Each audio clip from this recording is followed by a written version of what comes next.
और हम हजारीबाग से है और ब्रेक थ्रू एनजीओ से है। ठीक है, तो हमारी ब्रेक थ्रू जो एनजीओ है वो वुमेन एम्पावरमेंट के लिए काम करती है, उनके अधिकार के लिए, उनके राइट्स के लिए काम करती है। अब बोलेंगे बस वुमेन राइट्स के लिए क्यों काम करती है, उनके लिए क्यों ज़रूरी है? क्योंकि हम अपने सोसाइटी में या अपने घर पे भी देखते होंगे कि अगर हम अपने घर की भी बात करें तो ज़्यादा राइट्स या ज़्यादा फ्रीडम किनको मिला है, एक गर्ल्स या बॉयज़ को? बॉयज़ को। क्यों? क्या कोई वो स्पेशल है? उनकी बनावट कोई स्पेशल तरीके से हुई है? नो? या ब्लड चेंज है? बात करने का तरीका चेंज है? खाने कुछ और खाते हैं वो? कुछ स्पेशल उनको खाने को मिलता है? नो? ओके। तो बट क्यों उनको ज़्यादा स्पेशल फील भी करवाया जाता है, स्पेशल उनको ज़्यादा चीज़ें भी मिलती हैं या फ्रीडम भी मिलते हैं, या कहीं आना जाना भी होता है तो उनको परमिशन की ज़रूरत नहीं होती है, या ये नहीं सोचना पड़ता है कि पता नहीं मैं अकेले जाऊंगा या जाऊंगी तो मेरे साथ पता नहीं क्या होगा? क्या ये लड़कों को सोचना पड़ता है? ज़्यादातर सोचना पड़ता है? किसको सोचना पड़ता है ज़्यादा? लड़कियों। तो इसीलिए हम वुमेन एम्पावरमेंट के लिए काम करते हैं, लेकिन हमारे साथ बॉयज़ भी जुड़े होते हैं। कहीं ना कहीं अगर हम बस गर्ल्स के साथ काम करेंगे तो बस उनके अंदर चेंज आएगा, लेकिन चेंज उनके अंदर लाने के साथ साथ बॉयज़ के अंदर भी लाना बहुत ज़रूरी है। क्योंकि समझना दोनों के लिए ज़रूरी है या बस एक के लिए ज़रूरी है? क्योंकि एक गर्ल्स के लाइफ में एक बॉयज़ का बहुत बड़ा क्या होता है, भूमिका होता है, जिसको आप बोल सकते हो बहुत इंपॉर्टेंट रखते हैं एक पुरुष, चाहे वह भाई के रूप में, दोस्त के रूप में, पेरेंट्स के रूप में, टीचर्स के रूप में, या कहीं भी, है ना? तो इम्पोर्टेंस रखते हैं या नहीं रखते हैं? रखते हैं ना बॉयज़? तो उनको भी एक गर्ल्स के बारे में समझना, उनके बारे में जानना, उनकी थिंकिंग, उनकी फीलिंग्स, या उनको क्या चाहिए या क्या नहीं चाहिए, या क्या प्रॉब्लम वो फेस कर रहे हैं, उन चीज़ों को भी हमें समझना बहुत ज़रूरी है। ठीक? और कहीं भी अगर वो अकेले जाने में अनकंफर्टेबल फील कर रही है तो वो किनकी वजह से? किनकी वजह से? बॉयज़ की वजह से, है ना? या फिर ये डर से कि पता नहीं मेरे साथ कुछ गलत ना हो जाए, है ना? तो इसी के साथ हमारी ब्रेक थ्रू काम करती है और हम लोग हजारीबाग के 5 ब्लॉक में काम करते हैं। ठीक है, जिसमें से हमारा पद्मा है, कटकम संडी, कटकम दाग, सदर और टाटी जरिया, इन 5 ब्लॉक में हम लोग बहुत ही डीपली काम करते हैं।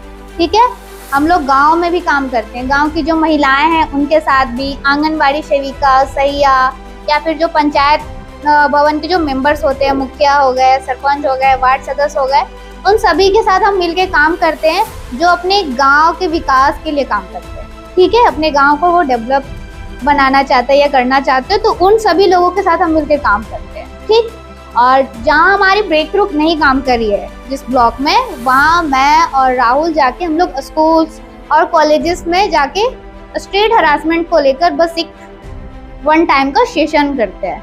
ठीक है, तो इस तरीके से हमारी संस्था काम कर रही है और भी आपको जानने को आगे मिलेगा।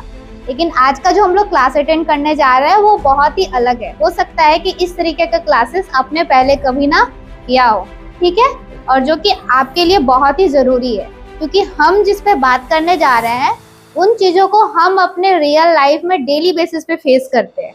ठीक है, और फेस करने के बाद कहीं ना कहीं हम कभी नज़रअंदाज भी कर देते हैं या हमारे साथ होता भी है तो हमें समझ में नहीं आता कि हमें वहाँ क्या करना चाहिए, और जिसकी वजह से वो हमारे माइंड में बार बार रिग्रेट होते रहता है, जिसकी वजह से हम फिर अगली चीज़ों पे अपना पूरे तरीके से ध्यान नहीं दे पाते हैं। ठीक है, तो जो आज का हमारा जो टॉपिक है वो है स्ट्रीट हरासमेंट। क्या है? Street harassment. इसका मतलब ये है सड़क पर होने वाले दुर्व्यवहार।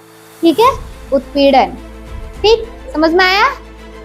अगर मैं आपको डीपली वर्ड में अगर बस समझने के लिए इस वर्ड का यूज कर रही हूँ, ठीक है, मैं बार बार इस वर्ड का यूज नहीं करूंगी, जिसको कह सकते हो आप छेड़खानी। क्या बोल सकते हो? छेड़खानी। छेड़खानी का मतलब समझ में आ रहा है? क्या होता है कोई बताओ?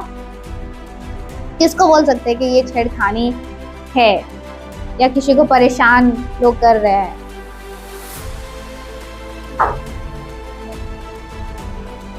कोई बताए?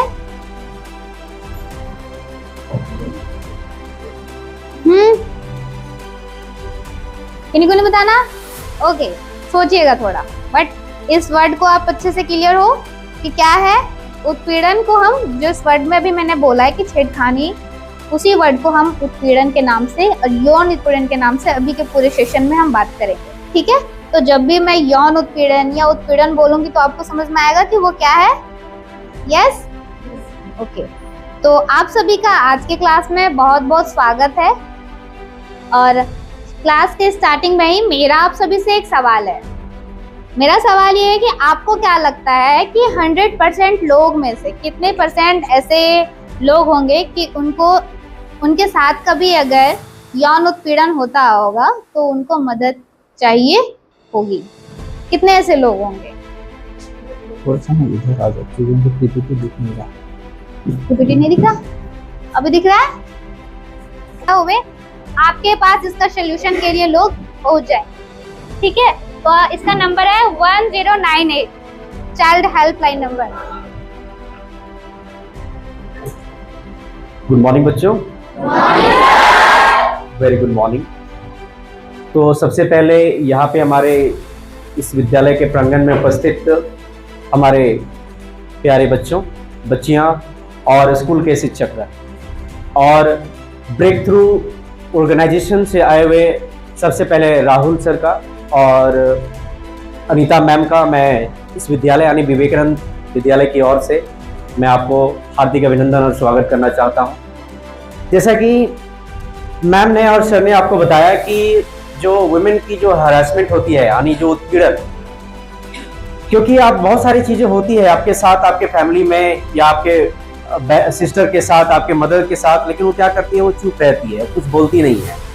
लेकिन अब जो है आपको बताना है, अब आपको बताना है, क्योंकि बहुत सारे चीज़ों को जो है आप इग्नोर करके चली जाती है ना, तो आपके माइंड में तरह तरह का क्वेश्चंस क्रिएट होगा और जो चीज़ आप करना चाहती हो पॉजिटिवली वो चीज़ आप कर नहीं पाते हो, क्योंकि वो क्वेश्चन जो होता है आपके दिमाग में हमेशा क्रिएट होते रहता है। इसलिए मैम ने वीडियो के माध्यम से, फोटो के माध्यम से कि कैसे गर्ल्स का, वुमेन का जो है, खासकर जिम में, खासकर जो पब्लिक प्लेस होते हैं वहाँ पे जो हरासमेंट होते हैं, चीज होती है यानी उसको तंग किया जाता है, उसके बारे में बताया। तो मैं एक बार फिर से अनीता मैम का और राहुल सर का मैं एक बार फिर से स्कूल परिवार की ओर से मैं हार्दिक अभिनंदन और स्वागत करता हूं। और आपके जो ब्रेक थ्रू जो ऑर्गेनाइजेशन है मैं उनको भी बधाई देता हूं, क्योंकि इस ऑर्गेनाइजेशन को लेकर आप जो है खासकर गर्ल्स को जो है आप जागरूक कर रही हैं, क्योंकि हमें पता है कि हमारे देश से भी कई ऐसे भी गर्ल्स हैं, जैसे आप फोगाट सिस्टर्स की बात करते हैं, आप संतोष यादव की बात करती हैं, क्योंकि और भी हमारे देश में कई महिलाएं आए जो उनको जो है उनके पेरेंट्स की तरफ से उनको जो है दिल्ली मुंबई भेजा नहीं जाता था पढ़ने के लिए, कि वो जान रहे थे कि वहां भी कुछ हरासमेंट होगा, वहां भी कुछ गलत होगा, लेकिन उन्होंने मन में ठाना कि चाहे हरासमेंट हो चाहे कुछ हो, हमने ठान लिया है, हमें पढ़ना है। और लास्ट में अंततः जो है फोगाट सिस्टर जो है वो अपने ठान लेती है और अपने अच्छे मुकाम को हासिल करती है। और साथ साथ में हम संतोष यादव की बात करते हैं, क्लास 9 की बुक में दिया हुआ है reach for the top, reach for the top. उसमें जो है एक माउंटेनियर्स बनती है और उस माउंटेनियर बन के वो एक बार नहीं 2 बार जो है माउंट एवरेस्ट पे वो चढ़ती है और वहां से कुछ जो डस्ट पार्टिकल्स होते हैं वहां से लेके आती है। तो बच्चियां भी बच्चों से कम नहीं है, यानी हमारी छोरियां जो है वो छोरों से कम नहीं है।